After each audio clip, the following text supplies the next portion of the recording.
telle qu'elle est présentée par la Société française d'exobiologie. Alors, on dit aussi astrobiologie, cosmobiologie, bioastronomie. En fait, c'est surtout astrobiologie et exobiologie. Il ne faut pas vous creuser la tête. Il y a vraiment une équivalence stricte entre les deux termes, si ce n'est que, voilà, que exobiologie a été un mot qui a été fondé au tout début des années 60 par un Américain, Joshua Lederberg, qui avait été mandaté par la NASA pour réfléchir en fait, à la contamination bactériologique qu'on pourrait ramener dans le cadre de l'exploration lunaire. Et donc, ça a été l'une des premières fois que sérieusement, et d'un point de vue interdisciplinaire et scientifiquement, la question de la vie ailleurs, dans un cas très concret, l'exploration lunaire était posée. Et c'était le mot exobiologie avec un Y qui avait été proposé et utilisé jusqu'au milieu des années 90 aux États-Unis et jusqu'à ce que la NASA fonde le programme d'astrobiologie, mais qui était vraiment dans la continuité de l'exobiologie et le mot a été forgé et utilisé pour probablement redynamiser un petit peu le domaine faire quelque chose d'un peu qui pouvait sembler plus moderne. En France, on a conservé le mot historique d'exobiologie, puisque dès le milieu des années 90, il y a eu une structuration de la communauté française, il y a eu GDR Exobiologie, et puis depuis 2009, la Société française d'exobiologie qui a été fondée. Il y a un groupe de travail d'exobiologie au CNES depuis un peu plus de 20 ans aussi. Le mot a été conservé. Donc, l'exobiologie, sémantiquement, c'est la biologie exo en dehors, donc on peut l'assimiler de manière très schématique à on peut l'assimiler de manière très schématique à la recherche de la vie extraterrestre, mais de manière plus générale, le cadre plus large, c'est la recherche et l'étude de la vie dans l'univers et les conditions et les processus qui ont permis l'émergence du vivant sur notre planète. En fait, l'un des nœuds du problème en exobiologie se situe sur la Terre, puisque avant d'aller chercher des petits hommes verts, des extraterrestres, on pourrait dire un peu au hasard, l'une des questions fondamentales à laquelle on cherche à répondre, c'est comment est-ce que la vie est apparue sur notre planète. Et là, on est vraiment dans quelque chose de fondamental et de très concret, puisqu'on sait que la vie est apparue. Par contre, on ne sait pas exactement quand et encore moins comment. Et donc, à partir de là, on essaye d'étendre les connaissances pour essayer de savoir est-ce qu'elle a pu apparaître ailleurs. Et de manière plus générale, c'est aussi l'étude euh, et de l'évolution de la matière organique dans le système solaire, au-delà, milieu interstellaire, vers des structures complexes. Euh, on s'intéresse aussi à la distribution de la vie sous toutes ses formes sur Terre pour essayer de guider notre recherche ailleurs et son évolution. Euh, alors, bon, de manière un peu pour provoquer un petit peu, en ce moment, j'ai plutôt tendance à poser cette question, pourquoi est-ce qu'on continue à chercher puisque on entend régulièrement qu'on l'a trouvé dans les médias. L'un des cas les plus récents date de septembre avec une dans la plupart des médias. Alors ici, deux exemples, hein, j'essaye de varier, je ne cherche pas à critiquer les médias, c'est vraiment pas mon intention, hein, mais à essayer de réfléchir aux questions qui se posent à partir de cette large couverture médiatique. C'était suite à une publication dans la revue Nature Astronomy le 14 septembre 2020, à cette occasion, une conférence de presse est organisée pour annoncer la détection de phosphine dans l'atmosphère de Vénus et qui a un retentissement vraiment phénoménal avec des titres, voilà, importante découverte dans la recherche de la vie extraterrestre selon la NASA, découverte d'un gaz sur Vénus, l'événement le plus important dans la recherche de la vie extraterrestre pour la NASA. Alors il y a toujours ce tropisme pour la NASA, alors que c'est la Royal Astronomical Society en Angleterre qui était à l'initiative de cette conférence de presse, mais bon, il y avait des chercheurs américains qui étaient associés, et bon, bah, il y a eu, c'était quand même difficile de passer à côté avec des grands titres dans le New York Times, de la vie sur Vénus, des astronomes envoient un signal dans ces nuages, euh, Vénus montre des signes de vie potentielle. Alors bon, il y a quand même des précautions qui sont prises, mais bon, ce qui est mis en avant, c'est cette potentielle présence de vie, et il y a parfois des titres quand même, je trouve, relativement alambiqués, comme là sur la page de CNN où c'est titré Gas found on Earth that signifies life has been detected in the clouds of Venus. Alors si on va vraiment tordre un petit peu le cou à l'expression, on se rend bien compte qu'ils disent pas qu'on a détecté de la vie. Euh, Ce titre veut dire qu'on a trouvé un gaz qui signifie qu'il y a de la vie sur la Terre, et que ce gaz a été trouvé sur Vénus. Euh, mais bon, quand, je, quand on lit ce titre, on a l'impression qu'il y a un gaz qui signifie la vie qui a été détecté sur Vénus. Et voilà, le paroxysme de cette enthousiasme, ça a été ce tweet de Jim Bridenstine, qui était l'administrateur de la NASA à l'époque, qui ne l'est plus depuis le 20 janvier. Il a démissionné le jour de la nomination de Joe Biden. Et Jim Bridenstine, justement, qui commente ce communiqué de presse et cette conférence de presse de la Royal Astronomical Society, qui dit voilà, de la vie sur Vénus, point d'interrogation. La découverte de la phosphine, un produit de la biologie en absence d'oxygène, et le développement le plus significatif à ce jour dans l'élaboration du cas de la vie ailleurs que sur la Terre. Donc vous voyez, c'est quand même fort à un moment où la NASA est en train de sélectionner ses prochaines grandes missions d'exploration du système solaire, où Vénus est l'une des cibles d'intérêt, et je trouve que ça serait très intéressant d'aller retourner sur Vénus et d'étudier cette planète qui est si proche de nous. Euh, et là, en fait, on a un espèce de label de l'administrateur de la NASA qui dit que ça a été, c'est la chose la plus extraordinaire à ce jour concernant la recherche de la vie ailleurs que sur la Terre. Alors, bon, quand on regarde un petit peu dans les détails, ce qui est intéressant, c'est de voir effectivement que le lendemain de cette annonce et de cette conférence de presse, un organisme s'appelle une association qui s'appelle Breakthrough Initiatives, qui est pilotée par un milliardaire américain, voilà, décide de financer une étude pour aller rechercher de la vie dans les nuages. Dans les nuages de Vénus. C'est un communiqué de presse qui date du 15, donc vraiment le lendemain. Donc un enthousiasme qui quand même, alors dans la communauté française et dans la presse aussi française, très vite tempéré, puisque vous voyez que Le Monde, le soir même du communiqué, met en doute ces indices en citant par exemple un de mes collègues, Bruno Bézard, ou Emmanuel Lelouch, qui travaille à l'Observatoire de Paris, qui sont aussi spécialistes de détection dans le système solaire de molécules dans les atmosphères planétaires, qui dit voilà, j'ai des doutes sur la méthode employée, qui m'apparaît biaisée en faveur de leur hypothèse, ou encore dans le Figaro, carrément, non, des traces de vie n'ont pas été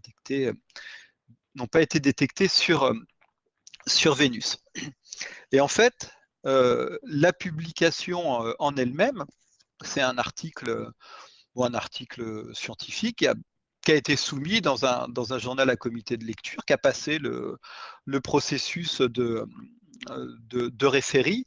Et bon, alors excusez-moi, c'est petit, je ne sais pas, selon la taille de l'écran sur lequel vous allez vous assister à ce séminaire, si vous arrivez à lire, mais c'est quand même un article qui est extrêmement ambivalent, puisque vous voyez que dès le début, on a le Here We Report, traditionnel dans les abstracts de Nature, ou Here We Show, The Apparent Presence of Phosphine. Donc en fait, ils ne rapportent pas la détection, ils disent la présence apparente, qui est quand même une formulation qui est quand même assez étonnante. Il pourrait y en avoir en fait, et bon, l'une des principales, bon, ce qui est discuté dans l'article, c'est effectivement la validité de cette détection, et qui n'est pas présentée comme une détection qui est 100% sûre, quoique il y a des parties de l'article où ils disent qu'ils l'ont détecté, et d'autres parties de l'article où ils disent que c'est pas sûr. C'est assez ambigu, et bon, leur principale conclusion, c'est de dire on en détecte 20 ppb, et cette abondance n'est pas compatible avec une activité photochimique ou géochimique connue de l'environnement vénusien. Et sur Terre, la phosphine s'explique très facilement par la présence de bactéries. Et donc il y a cette présentation vraiment sur un même plan du fait que bon, on connaît très mal Vénus, on connaît très mal les processus géochimiques, photochimiques qui ont lieu dans son atmosphère. Et bah, on, on admet qu'on les connaît très mal, mais on propose en alternative, sur un plan d'équivalence, avec vraiment un ou, c'est l'un ou l'autre, la présence de vie. Et le communiqué de presse qui a vraiment mis le feu, on peut dire le feu aux poudres, c'est Hints of Life on Venus, et avec quelque chose qui est vraiment très axé sur la détection possible de vie. Alors qu'en fait, on se rend compte, et puis avec le recul après quelques mois quand même, que c'est pas vraiment une détection possible de vie dont il s'agit, mais c'est plutôt une détection possible de phosphine, et qui est depuis extrêmement contestée et remise en cause.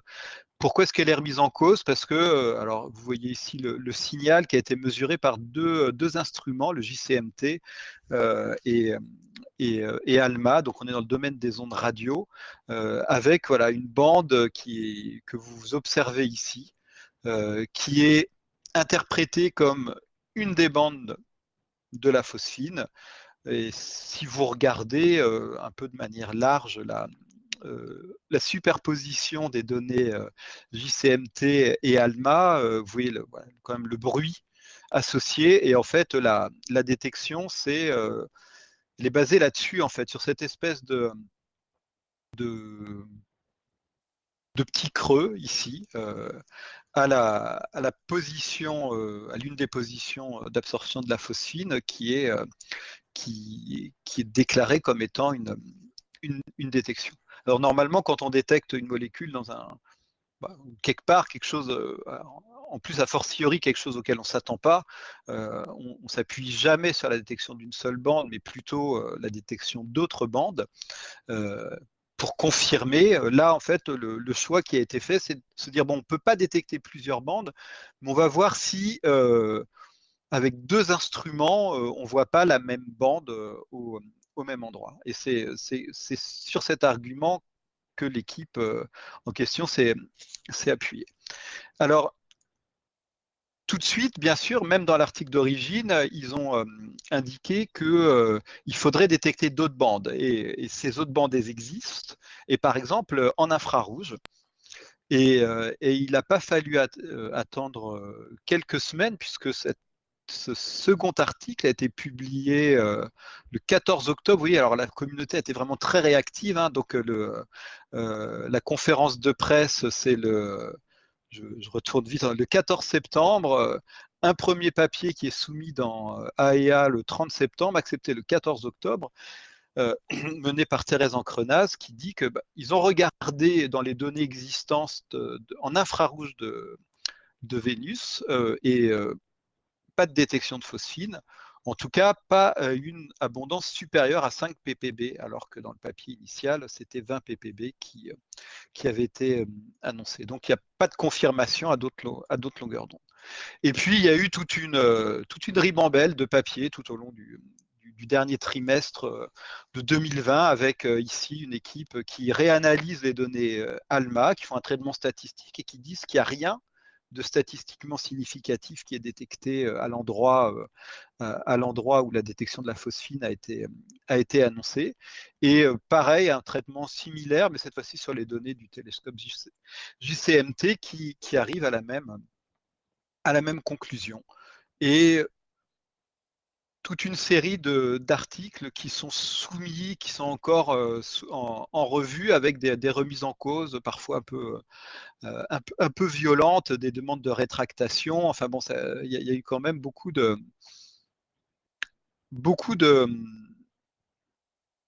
très polémique. C'est vraiment un sujet très polémique. Et cet article qui est en fait toujours soumis, mais montre que voilà, un traitement de données complet par une équipe indépendante montre que, les bandes n'existent pas une fois qu'ils ont fait leur traitement habituel sur ce type de données, et que même si il y avait une bande, elle tombe pile à une position d'absorption du SO2, qui est un gaz qui est vraiment courant dans l'atmosphère de Vénus. Et une réponse de l'équipe d'origine qui disent mais si on détecte bien quelque chose, voilà, cette bande-là, c'est bien de la phosphine. Alors vous voyez quand même par rapport au niveau de bruit autour. Alors, et puis comme mis face à l'évidence des observations en infrarouge, on annonce une upper limit de 5 ppb, en retraitant leurs données, l'équipe d'origine dit bon, finalement, les données n'étaient pas bien traitées, il y avait un problème dans la pipeline d'ALMA, je vous passe les détails. Finalement, notre conclusion maintenant, c'est qu'on a 5 ppb, c'est-à-dire qu'on est en accord avec la première réfutation qui avait été publiée avec les données infrarouges.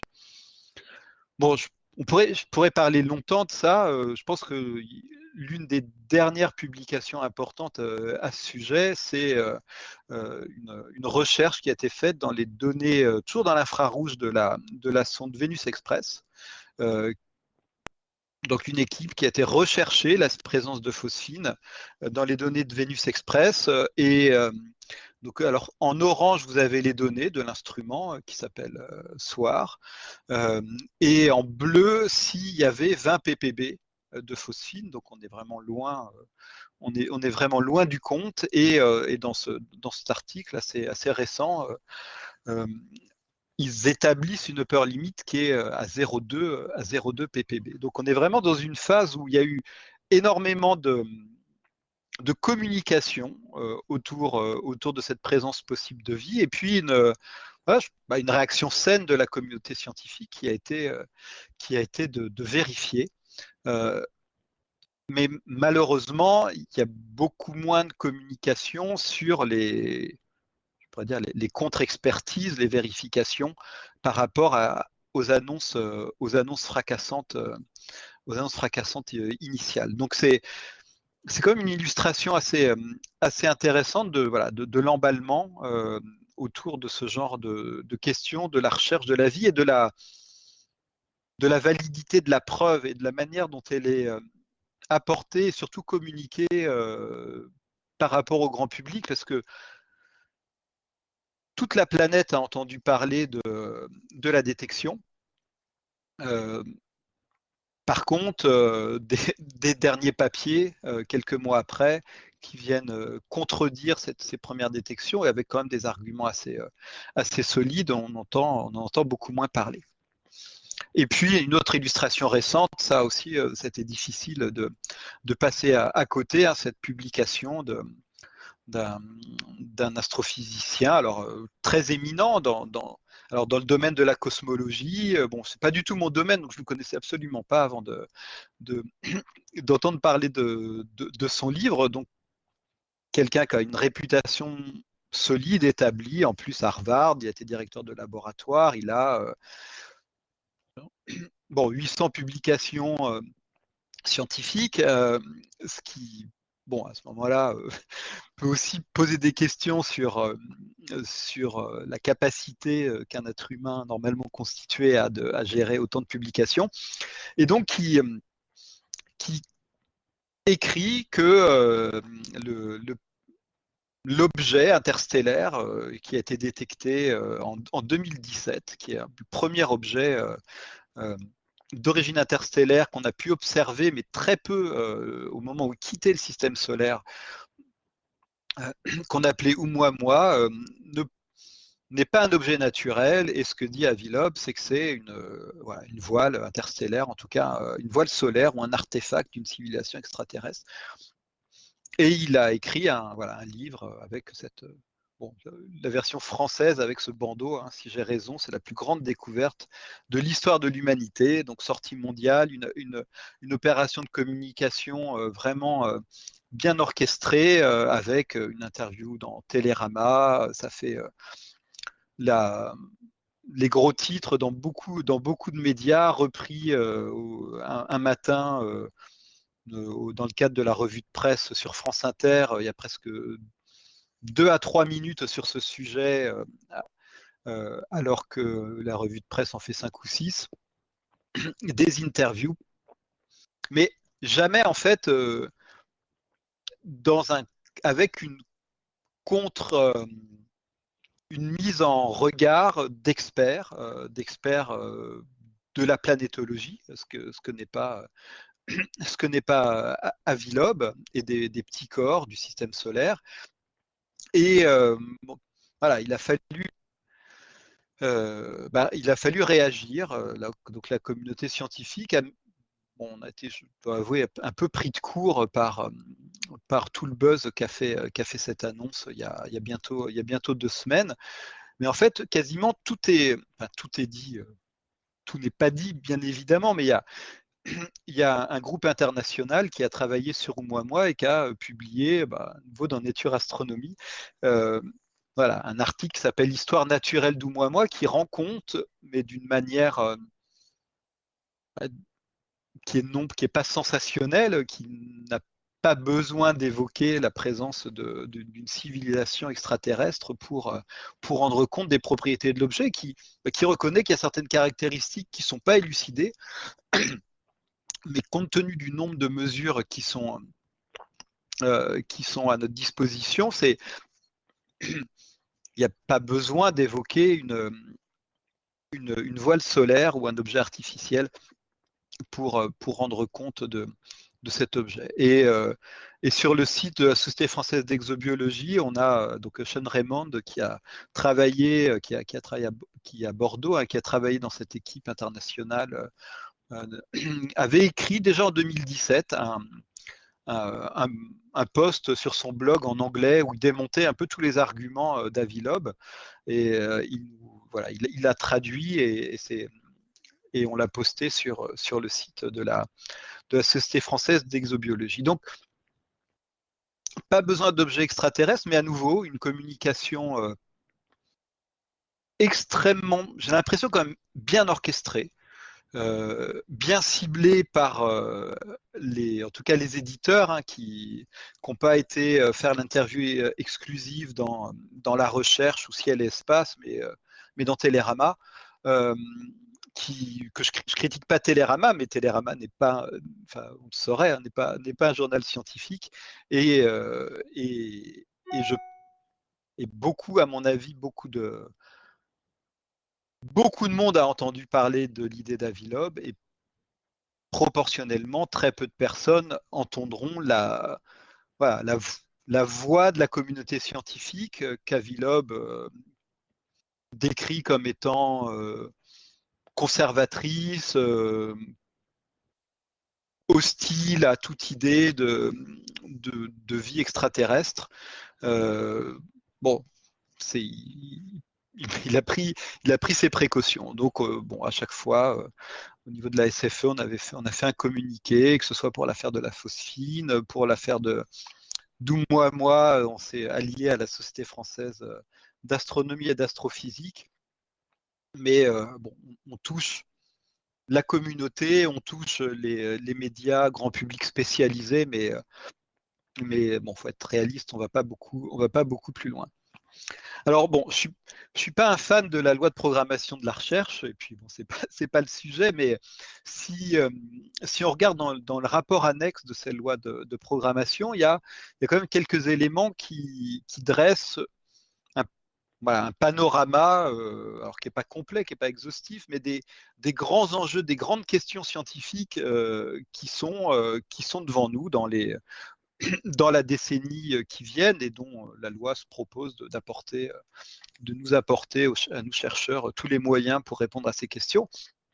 Et la question justement des origines de la vie et de la recherche de la vie ailleurs a une bonne place. Alors bon, c'est en tout petit ici dans le rapport annexe, mais parmi les thématiques qui sont mises en avant, il y a vraiment progresser sur le chemin des origines de la vie, puis aussi l'espèce humaine, mais ça on est en dehors de l'exobiologie, et la recherche d'autres terres dans l'univers voilà, des conditions, des planètes avec des conditions qui pourraient être favorables à l'émergence de la vie et à l'existence de formes de vie extraterrestres. Donc, vous voyez qu'on est, on est dans un flot de communication autour de la détection d'une vie extraterrestre, alors qu'en fait, on en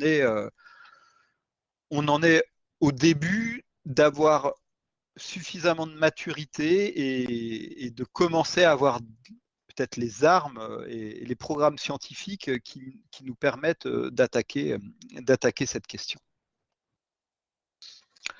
Donc, bon, c'était une longue, plus qu'une introduction, mais je trouvais que c'était intéressant et ça me questionne beaucoup. C'est vraiment à 6 mois d'intervalle, on a quand même 2 événements hyper médiatisés de déclaration d'avoir détecté la vie ailleurs. Donc, au cœur de l'exobiologie, il y a cette question de savoir comment la vie est apparue sur Terre et à partir de là, essayer de la rechercher et de la rechercher ailleurs. Donc, une question qu'il est légitime de se poser, c'est qu'est-ce que la vie à la fois quand on cherche à la détecter ailleurs et aussi quand on se pose la question de son apparition sur la Terre. À l'heure actuelle, on décrit la vie au travers de tous les traits communs qu'on peut observer au cœur de tout le vivant terrestre, c'est-à-dire l'unité autour de la cellule, le métabolisme qui est basé sur les protéines, le stockage et la transmission et l'évolution de l'information avec le couple ADN-ARN. Mais on peut se douter que ça c'est pas apparu comme ça spontanément sur la Terre. En tout cas, depuis que Pasteur a réfuté la théorie de la génération spontanée, on ne pense pas que ce soit apparu spontanément, mais il a quand même fallu qu'elle apparaisse une fois sur sur notre planète. Et donc, à partir de quand on va se dire, tiens, on passe de l'inerte au vivant? Est-ce que c'est quelque chose qui va être un phénomène très ponctuel ou est-ce que ça va être un phénomène qui va être graduel au fil du temps et qu'on va avoir toute une partie liée à l'émergence du vivant où on sera ni tout à fait vivant ni encore complètement inanimé. Et quand on se pose la question de la recherche de la vie ailleurs, voilà, à partir de quand on va se dire, tiens, on a détecté quelque chose de vivant en essayant justement d'être le plus ouvert possible et le plus large d'esprit. Mais en restant rigoureux. On ne peut pas partir en se disant bah, on va chercher un peu quelque chose de bizarre sans avoir, ça n'existe pas un instrument scientifique ou un programme scientifique chargé de trouver quelque chose de bizarre et qui serait vivant. Donc il y a cette définition, il n'y a pas d'accord sur une définition au sein de la communauté scientifique. Donc moi, je vous propose une définition qui me plaît. Et je pense qu'elle me plaît parce que je suis chimiste à la base et qu'elle s'inscrit bien dans peut-être le câblage neuronal d'un chimiste. Et d'ailleurs, elle a été proposée par un chimiste qui s'appelle André Braque, qui dit voilà, que la vie, c'est une structure qui a la capacité de produire des copies d'elle-même sans perdre de l'information. Le paramètre fondamental étant que parfois cette structure se trompe dans sa réplication, donc c'est l'équivalent d'une mutation, ce qui lui permet une évolution de type darwinien. Donc vous voyez, c'est très large. L'idée, c'est d'avoir des structures qui ont la capacité de se répliquer et dans un environnement donné, à partir de ce qu'elles peuvent trouver dans l'environnement, faire des copies d'elles-mêmes et parfois, suite à des erreurs, évoluer. Et l'erreur, c'est quelque chose en évolution, c'est quelque chose qui est vraiment relatif, qui est relatif à un environnement donné.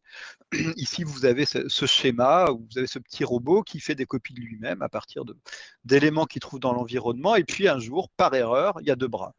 Et 2 bras, on peut se dire, c'est super pratique parce qu'avec 2 bras, on se réplique plus rapidement et plus simplement. Mais si vous êtes dans un environnement où en gros la pièce bras est une ressource rare, vous aurez quand même plus de chances de stabiliser, de pérenniser votre population si vous avez des robots économes en bras, peut-être plus lents à se répliquer que des robots qui vont en quelque sorte gaspiller les bras.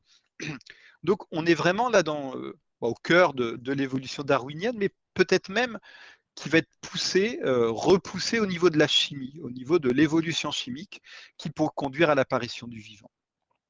Ce que j'aime bien dans cette définition, c'est qu'on ne parle pas de carbone, on ne parle pas d'eau, même si derrière, en tant que chimiste, compte tenu des propriétés physico-chimiques du carbone et de son abondance dans l'univers, et compte tenu des propriétés physico-chimiques de l'eau et de son abondance aussi dans l'univers, j'aurais quand même plutôt tendance à mettre mes billes sur le couple carbone matière organique, donc molécules à base de carbone et eau à l'état liquide, pour des raisons de propriété physico-chimique et d'abondance. Mais cette définition est très large.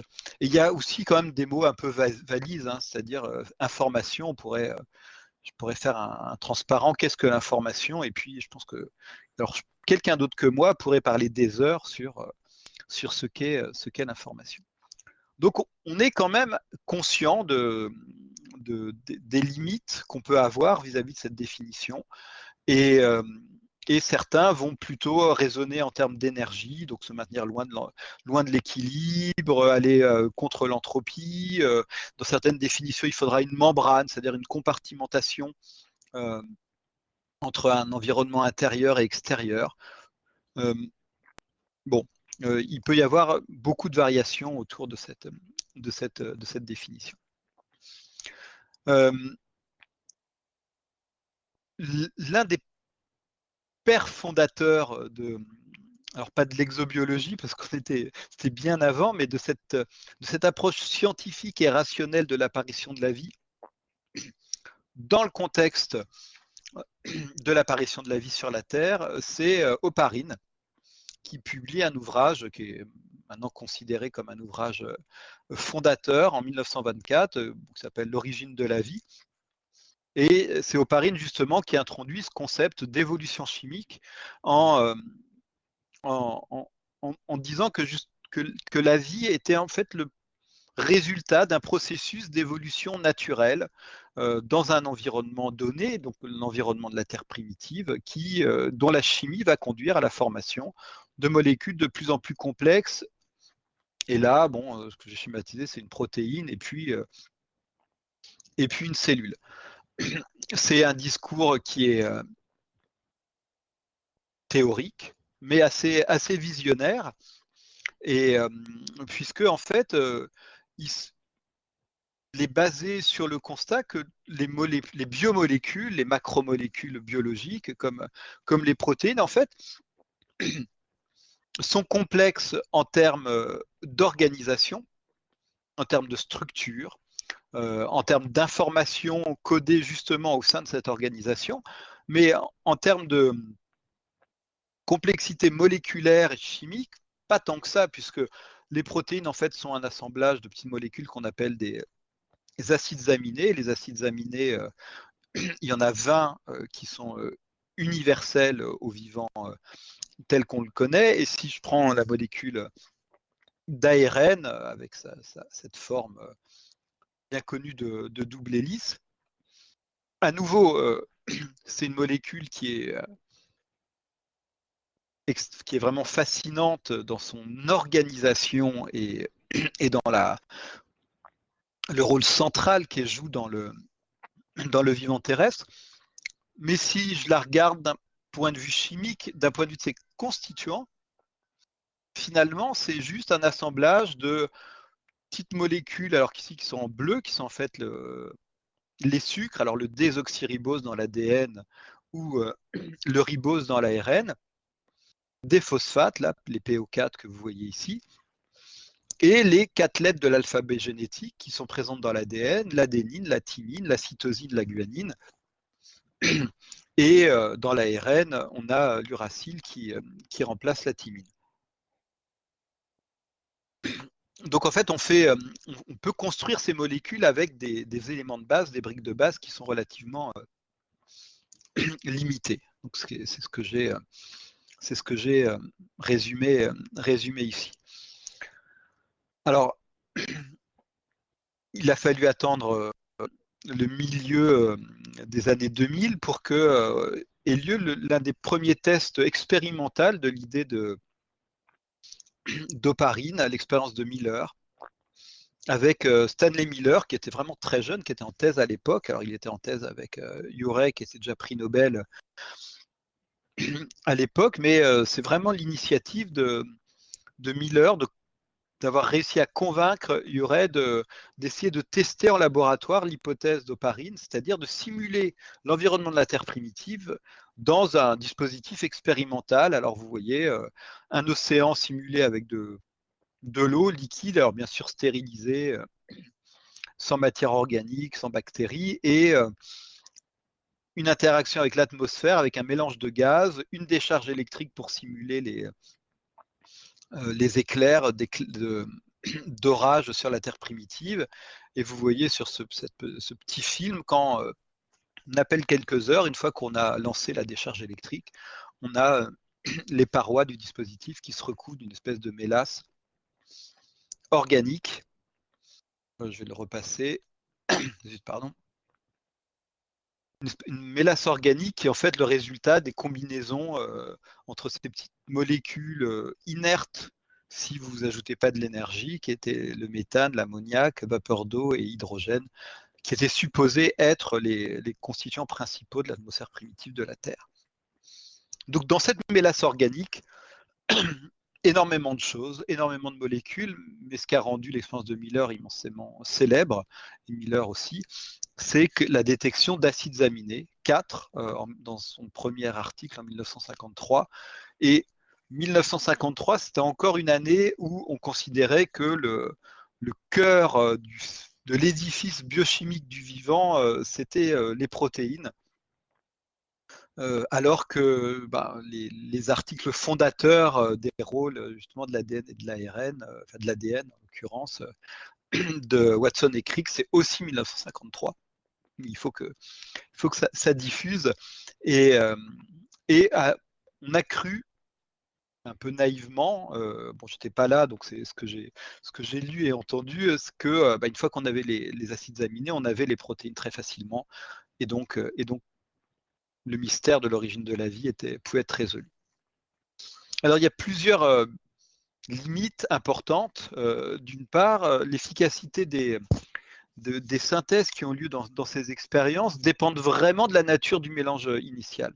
C'est-à-dire que Miller, et à juste titre, en fonction des connaissances de l'époque, avait choisi ce mélange méthane, ammoniac, vapeur d'eau et hydrogène, donc des molécules plutôt réduites, donc carbone entouré d'hydrogène, CH4, azote entouré d'hydrogène, NH3, oxygène entouré d'hydrogène, H2O. Alors que si on est dans un environnement plutôt neutre, voire oxydé, donc CO2, N2, à ce moment-là, c'est très peu efficace, ou alors il faut faire du fine-tuning du dispositif expérimental, contrôler le pH des océans simulés, mettre des antioxydants. C'est beaucoup moins efficace. Ensuite, une fois qu'on a des acides aminés, c'est loin d'être évident d'avoir des protéines.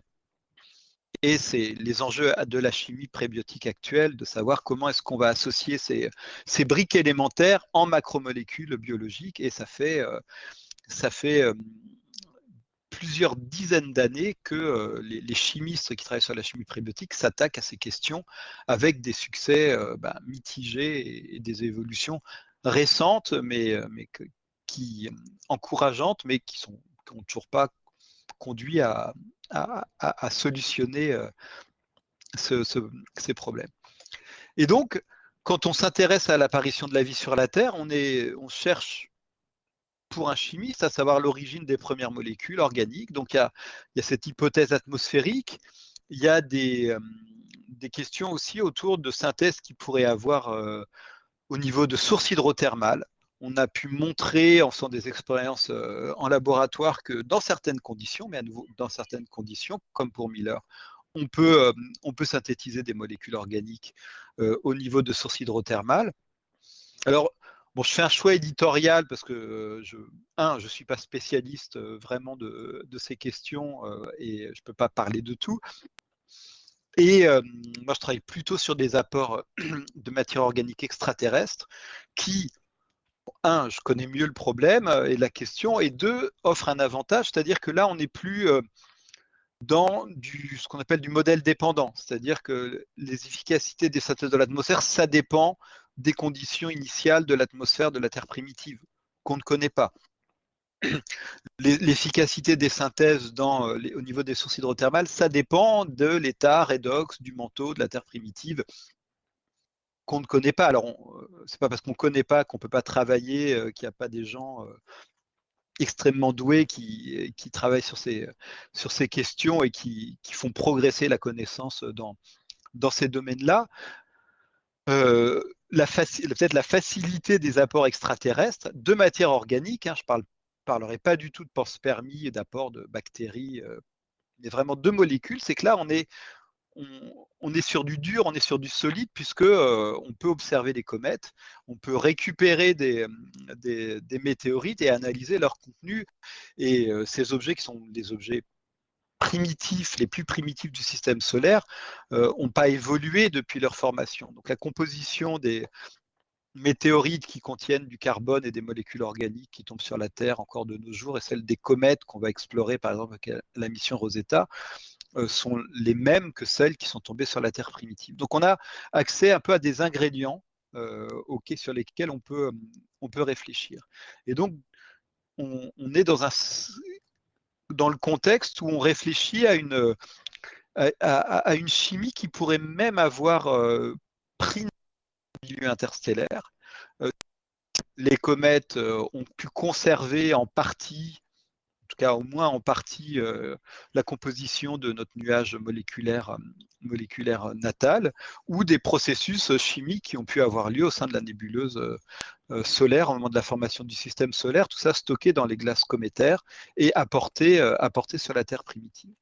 Et la mission Rosetta nous a beaucoup aidé à affiner notre inventaire de matière organique, avec ici une infographie, une infographie grand public, absolument pas faite par des chimistes, parce que les espèces sont mélangées, pas en famille chimique, mais celles qui sentent pas bon, celles qui sont grandes, celles qui sont petites. Bon, mais ça, en tout cas, c'est marrant. Et vous avez le roi du zoo, qui est la glycine, le plus simple des acides aminés, qui a été une détection, alors une confirmation de détection, parce que on se doutait que la glycine était présente, ou du moins des précurseurs de la glycine étaient présentes dans les comètes. Et c'est une détection un peu symbolique et iconique du plus simple des acides aminés, qui a été faite par un des instruments, Rosina, qui a détecté la glycine annoncé en détection en 2015 et publication en 2016. La glycine, c'est pas très compliqué. C'est pas parce qu'on a de la glycine dans les comètes que on a vraiment fondamentalement avancé dans la question des origines de la vie.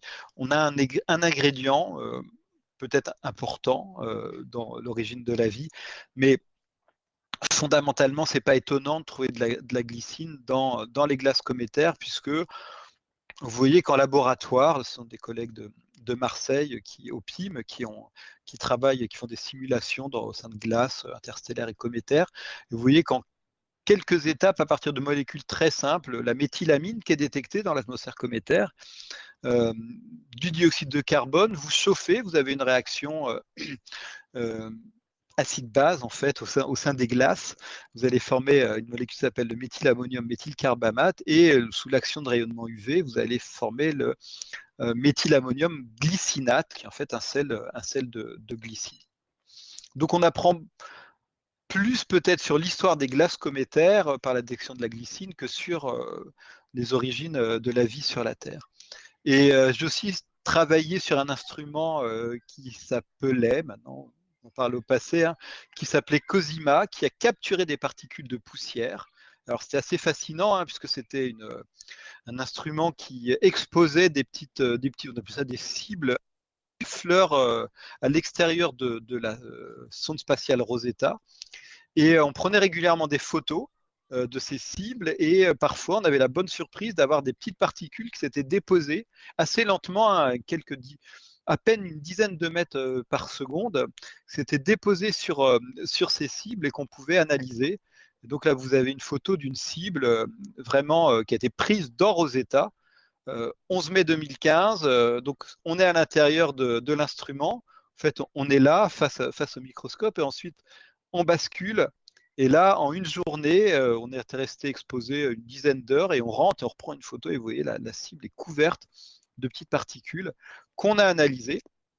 Et en analysant la composition de ces particules, on s'est rendu compte qu'ils étaient composés de différents éléments chimiques, mais avec une très forte proportion de carbone, 30%. En nombre et en masse, et on est arrivé à la conclusion que ces petites particules, qui sont en fait des petits morceaux de noyaux qui ont été soulevés par la sublimation des glaces du noyau cométaire, que ces petites particules sont composées à environ 50% de matière organique. Alors cette matière organique, c'est la partie réfractaire, la partie solide qui reste une fois que les volatiles ont été sublimé.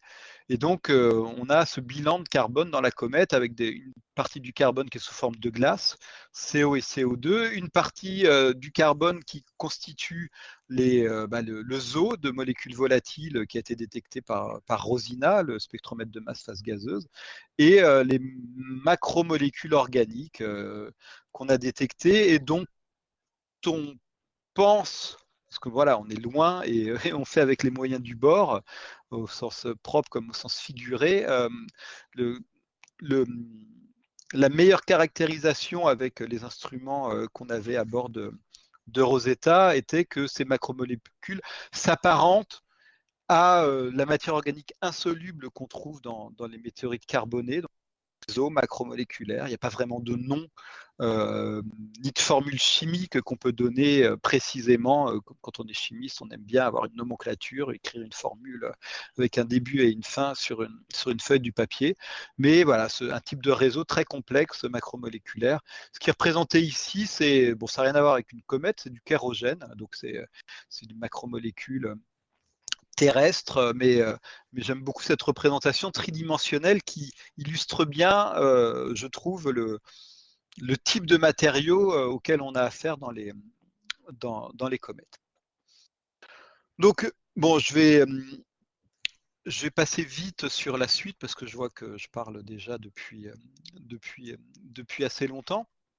Mais cette mission Rosetta alimente notre réflexion sur le type de molécules qui peuvent avoir ensemencé la Terre primitive. Et une fois que ces molécules sont dans les océans de la Terre primitive, accéder du fait qu'on soit dans de l'eau à l'état liquide à une réactivité de par les particularités du solvant eau, une réactivité qui n'est pas possible si on n'est pas, d'une part, en solvant, et d'autre part, même dans d'autres solvants qui ne seraient pas possibles.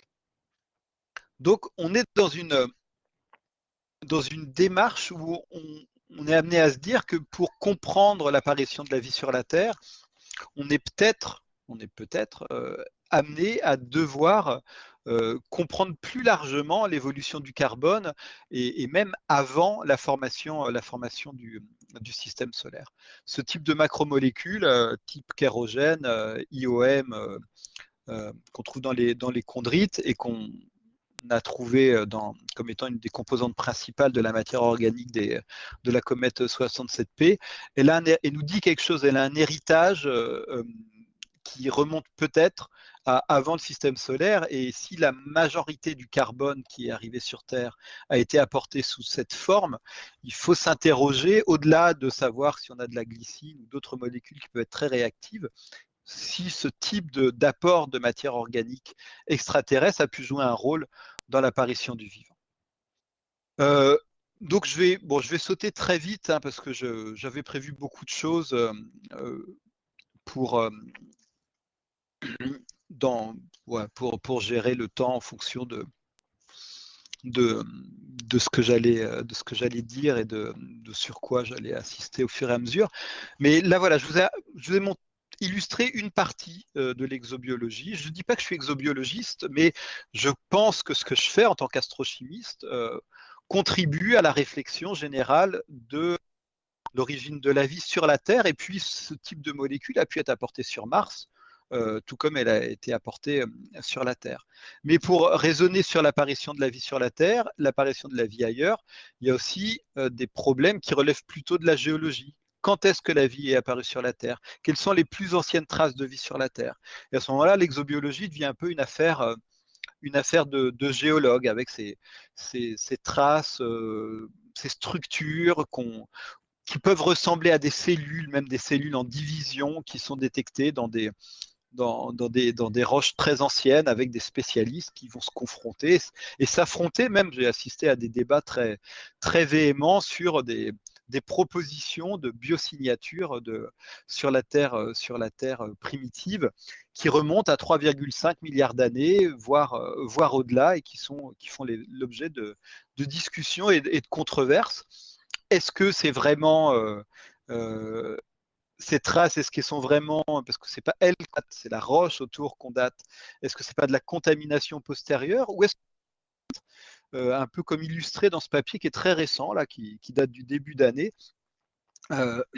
où des collègues, publiés le 20 janvier 2021, ont réussi de manière complètement abiotique à former des structures qui peuvent ressembler de loin, en tout cas pour un œil qui n'est pas un œil expert et entraîné, à des cellules. Là, vous avez le biologique sur la dernière ligne, et ça, l'abiotique. Alors, juste sur des preuves morphologiques, comment est-ce que vous faites? Et c'est intéressant de se rendre compte que déjà sur Terre, on a beaucoup de mal à s'accorder sur les plus anciennes traces de vie. Comment est-ce qu'on va faire sur Mars pour s'accorder sur des potentielles traces de vie? Mais c'est ce qui rend les choses passionnantes et qui rend les prochaines années, même de l'exploration martienne, et même un potentiel retour d'échantillons très, très fascinant, et qui va nécessiter justement que des spécialistes de différents domaines s'impliquent dans justement ces projets, qui sont plutôt des projets spatiaux, des projets qui impliquent plutôt traditionnellement des gens qui sont issus des laboratoires spatiaux. Et là, on va avoir besoin de spécialistes de terrain, de spécialistes de biologie, de géomicrobiologie, qui ne sont pas le public habituel des missions spatiales. Mais il y a beaucoup de choses qui se font dans ce domaine. On travaille aussi sur les limites du vivant. Alors quand je dis on, c'est surtout pas moi, hein, mais voilà, quels sont dans quel lieu il peut être légitime de chercher de la vie ailleurs que sur la Terre. Donc haute température, basse température, haute pression, basse pression, très acide, très basique. Il y a tout un champ pas forcément de biologistes ou de microbiologistes qui s'intéressent à la recherche de la vie extraterrestre, mais toutes ces connaissances peuvent être réappropriées quand on se pose la question de chercher la vie dans. Est-ce que la vie a pu s'adapter si elle a apparu sur Mars aux conditions très dures de l'environnement martien? Est-ce que la vie aurait pu apparaître et s'adapter et continuer à subsister dans des océans qui seraient sous plusieurs kilomètres de glace dans les satellites glacés autour des planètes géantes, et donc on doit impliquer des microbiologistes. Donc voilà, il y a toute une dynamique autour de la recherche de la vie ailleurs sur Mars, avec la recherche de d'où l'eau liquide a coulé, d'où on trouve encore de la matière organique, ce qui est très compliqué. On en trouve, mais c'est très dépendant de l'état d'altération du sol, des conditions redox de la surface martienne. D'où l'idée de préparer un retour d'échantillon, donc l'atterrissage de Persévérance le 18 février. Donc on croise les doigts. Persévérance ne cherche pas de la vie sur Mars, sauf s'il tombe sur un fossile de crâne de dinosaure marin, mais c'est plutôt voilà, préparer un retour d'échantillon. Et bientôt, ExoMars, la mission européenne, qui apportera le plus de pouvoir échantillonner en profondeur, puisque ExoMars sera la première mission qui pourra creuser a priori, si tout va bien, jusqu'à 2 mètres. Donc on pourra échantillonner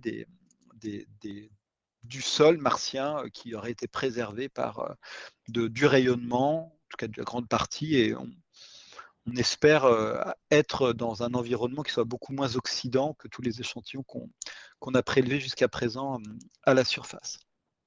Et donc, il faut les construire, ces instruments.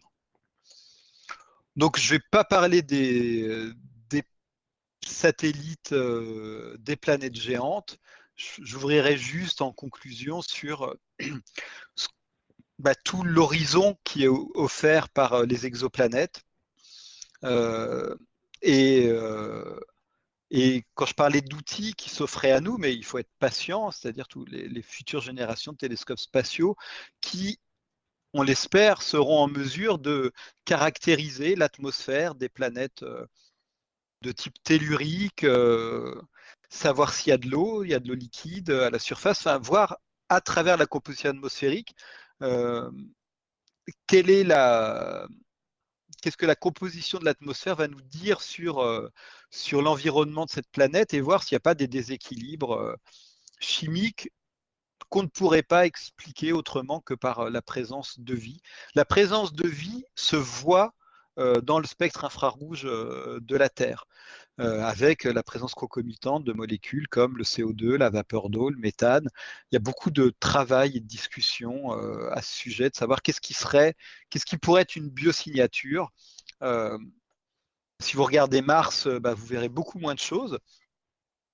Mais pourtant, il y a encore des collègues qui se disent que peut-être que si la vie est apparue sur Mars, elle pourrait être encore présente. Il y a toutes ces discussions autour de la détection ou pas du méthane martien.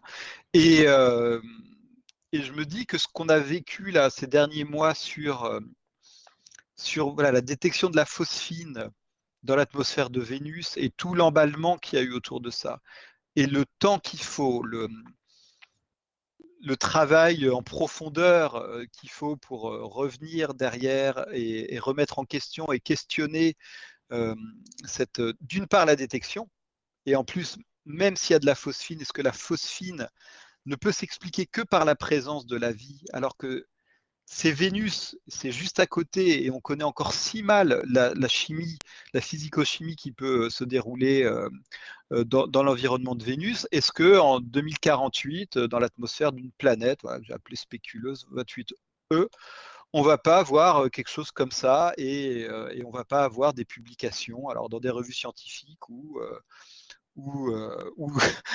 dans des revues grand public, qui vont annoncer à grand renfort de communication la détection de la vie. Et je pense qu'on a quelques années devant nous pour se préparer à ça et essayer d'une part